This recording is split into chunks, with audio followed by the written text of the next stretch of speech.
Okay mga ka-shooters, magandang araw sa ating lahat. Today, meron tayong napaka-interesting na firearm ngayon na i-upgrade. And this is the KMR L02 Orca, chambered in 9mm. So, napaka-gwapo. Before anything else, of course, safety check.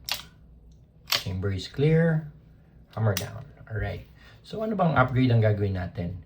And before tayo magpunta kung ano yung i-upgrade natin dito, sabihin ko lang sa ating audience na this firearm is actually competition ready. Pagkuha natin to out of the box, kasama na siya ng 3 recoil spring. Pounds nito is 11 pounds, 12 pounds, and 13 pounds. Actually, nakakabit ngayon is a 12-pound recoil spring. And of course, may kasama rin siyang mainspring na 14 pound. Ang nakakabit dito, if I'm not mistaken, it's 17 pounds. So talagang stock pa siya. Now, actually, kahit without the upgrade, the gun itself, nakapag-shoot na ako dito ng isang competition. Itong barrel is ang ganda ng performance. Very crisp ang kanyang trigger. So, sa balance ng barrel, everything on this firearm is actually performing outstandingly. However, when mayroon tayong nakitang upgrade for this, and it's the Imantec Competition Spring Kit for KMR 5-inch. Ito lang. So, of course, sa lahat naman ng mga CZ fans natin, the Imantec springs actually is one of the pinagkukunan natin mga upgrade springs for the popular Shadow 2 and the CZ-TS2. So, dyan tayo kumukuha. So, ito-try ngayon natin siya sa ating KMR. Though, ano bang kasama nito? Actually, meron na rin siyang recoil spring, which is, ang nakalagay dito is 12 pounds. Meron siyang mainspring, nakalagay is 8 pounds. And, of course, pag linighten mo ang iyong mainspring, kailangan mo ng firing pin spring na lightened din. And meron tayong dalawa, yung trigger spring and the sear spring. Yan. So, tatabi natin dito. Alright. Medyo ako about the recoil spring. Medyo redundant siya, no? So, meron tong 12 pound at 12 pound na yung kakabit. By looking at it, iba yung metal nito versus sa ginamit ng KMR. So, we'll just go with installing everything. Then later on, based from performance, i-check natin kung ano yung pinagkaiba. So, i-tune natin siya. So, before anything else, we will benchmark ang kanyang stock trigger pull. So, check natin.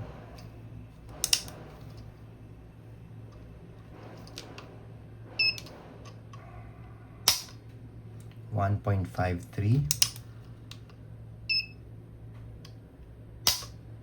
1.4 1.1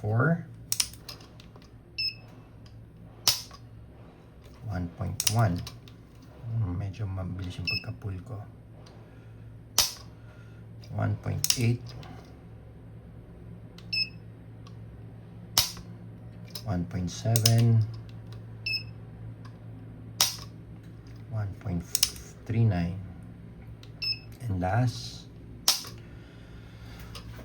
pabilis pero inconsistent, pero tingnan natin yung average. So basically ang average is nasa 1.44 1 pound 4.4 ounce ang ating trigger pull for the stock.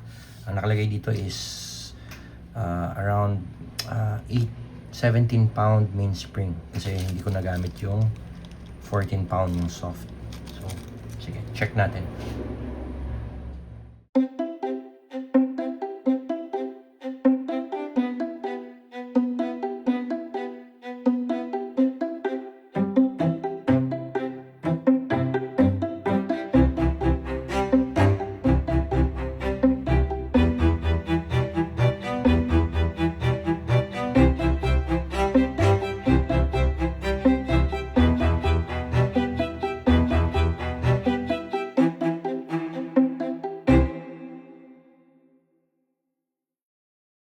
Okay guys, so completed na ang ating installation ng ating Imantec competition spring kit for KMR 5-inch.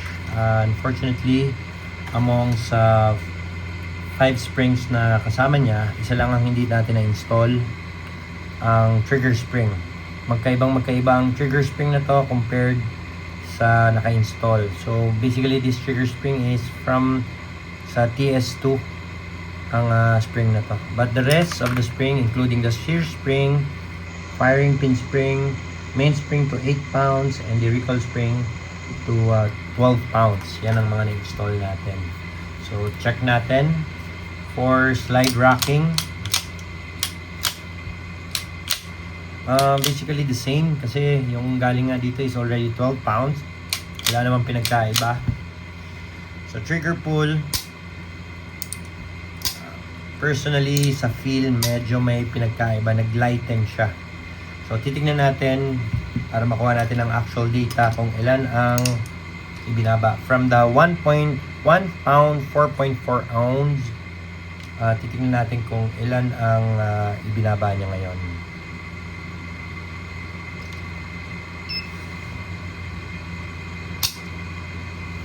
$11 ounce.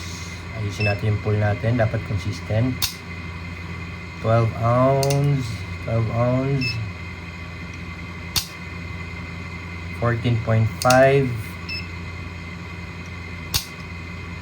14.8, 14.6, 13.8. So average natin around 13 ounce. So less than 1 pound ang bago nating trigger. So what an upgrade for the spring. So spring siya, do it yourself, kayang-kaya with some basic tools. Hindi na kailangan ipag-gunsmith. That's what is very amazing for these kinds of pistols. Hindi na kailangan i-gunsmith. Wala nang trigger job na tinatawag. So basically that's all ang kailangan lang dito. Eventually sa 12 pounds, lalaruin na lang natin siya kung kailangan natin gamitin tong 11 pounds. At depende sa groupings niya, sa feel, yung pagbalik niya, kung tama sa target when shooting twin top. So yan ang mga babantayan natin. So lalaruin na lang natin yan. But basically, for this installation, talagang masasabi kong a good product for Imantec. Another. Okay, thank you. And once again, magandang araw sa ating lahat.